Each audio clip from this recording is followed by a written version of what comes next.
আসসালামু আলাইকুম এভরিওয়ান, আশা করি সবাই ভালো আছেন। আমিও আল্লাহর রহমতে অনেক বেশি ভালো আছি। তো আজকে আপনাদের সাথে ছোট্ট একটি ব্লগ নিয়ে হাজির হলাম। তো আজকে আপনাদেরকে আমি দেখাবো আমাদের গ্রামের পুকুরে বেড দেওয়ার পরে কতগুলো মাছ পাওয়া যায় বা দেখি আমরা, তা আপনাদের সাথে আমি শেয়ার করলাম। দেখেন অনেকগুলো মাছ দেখা যাচ্ছে। তো সম্পূর্ণ ভিডিওটা দেখবেন, ভিডিওটা স্কিপ করবেন না। আমার চ্যানেলটিকে সবাই সাবস্ক্রাইব করবেন, আমার পাশে থাকবেন। দেখেন কতগুলো মাছ পেয়েছে। এবছর আমাদের নোয়াখালীতে বন্যা হওয়ার কারণে আমাদের পুকুরে মাছ কম হয়েছে, তবে অন্য বছরের তুলনায় 10 গুণ বেশি হয়। এবছর অনেক কম হয়েছে মাছ। তো এখানে দেখতে পাচ্ছেন। তারপরেও আমার কাছে এই গুঁড়ো মাছগুলো অনেক বেশি সুন্দর লাগতেছিল। আপনাদের কাছে কেমন লাগতেছে কমেন্টে জানাবেন। আমার কাছে অনেক বেশি ভালো লেগেছে। দেখেন এখানে বড় কয়েকটা মাছ পাইছে। তো কিছু মাছ ফেলে দিচ্ছে, আবার কিছু মাছ রাখছে। যেগুলো বড় হয়েছে ওগুলো রাখছে, আর মাঝারি সাইজেরগুলো ফালাই দিচ্ছে। তো সম্পূর্ণ ভিডিওটা দেখবেন, ভিডিওটা স্কিপ করবেন না।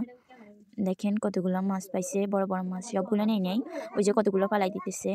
এগুলো আর পুকুর ভেজার পরে এগুলো বড় হয়ে যাবে ওই সময়, আবার অনেকগুলো ডিম দিবে। তো ওই কারণে ওইগুলা ফালাই দিছে, দেখতে পাচ্ছেন আপনারা। আর বাকি সব গুঁড়ো মাছ নিতেছে। দেখেন গুঁড়ো মাছগুলো দেখতে অনেক বেশি সুন্দর। যারা গ্রামে থাকেন তারা এই আসল রহস্য বলতে গেলে দেখতে পান কেউ। তো দেখতে থাকুন সম্পূর্ণ ভিডিওটা।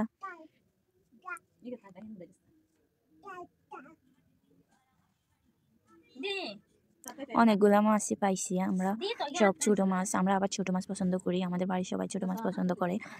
তো নিজেদের পুকুরের ছোট মাছ বড় মাছ সব কিছুই ভালো লাগে।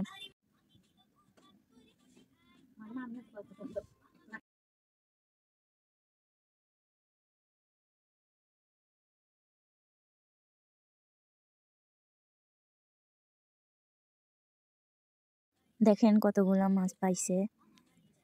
সম্পূর্ণ ভিডিওটা দেখলে বুঝতেই পারবেন যে কতগুলো মাছ পাইছে আমাদের এখানে। আসলে আমাদের পুকুরটা অনেক বেশি বড়, আমাদের বাড়ি থেকেও আমাদের পুকুরটা বেশি। তো প্রতি বছর অনেক বেশি মাছ পাই। তো আমার আব্বুরা 7 ভাই, তো সবাই ভাগ করে নিয়ে নেই। তো এবছরও তাই হতো, বাট নোয়াখালীতে বন্যা হওয়ার কারণে আমাদের মাছগুলো চলে গিয়েছে। তো ওটা সমস্যা না। তো ছোটো মাছগুলাই পাইছি। পুকুর পেঁচানোর পরে পাবো, অনেক মাছ পাবো। আমার জ্যাঠা বলতেছিল যে আবার মাছ পালানো হবে। তো আবার মাছ পালাবে, এরপর পিছবে, আর কিছুই করবে না। সম্পূর্ণ ভিডিওটা দেখেন, দেখলে বুঝতে পারবেন। দেখেন কতগুলো মাছ পাইতেছে। আমার কাছে তো অনেক বেশি ভালো লাগতেছিল। আমি আসলে ওখানে যাই নাই, আমার বাইকে দিয়ে ভিডিওটা করাই নিয়েছিলাম। আর এখন আমি ভয়েস দিতেছি, কেউ কিছু মনে করবেন না, কারণ ওখানে অনেক মানুষ বা পুরুষ ছিল, তাই আমরা এখানে যাই নাই, আমার বাইকে দিয়ে ভিডিওটা করাইছি।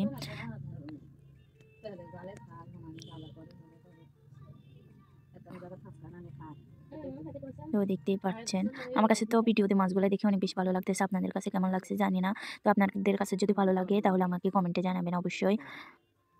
দেখেন দেখেন কতগুলো মাছগুলো উপরের দিকে উঠতেছে, কি কতটা সুন্দর লাগতেছে। আমার কাছে অনেক বেশি ভালো লাগে, কার কাছে কেমন লাগে তা আমি জানি না, তবে স্পেশালি আমার কাছে অনেক বেশি ভালো লাগে।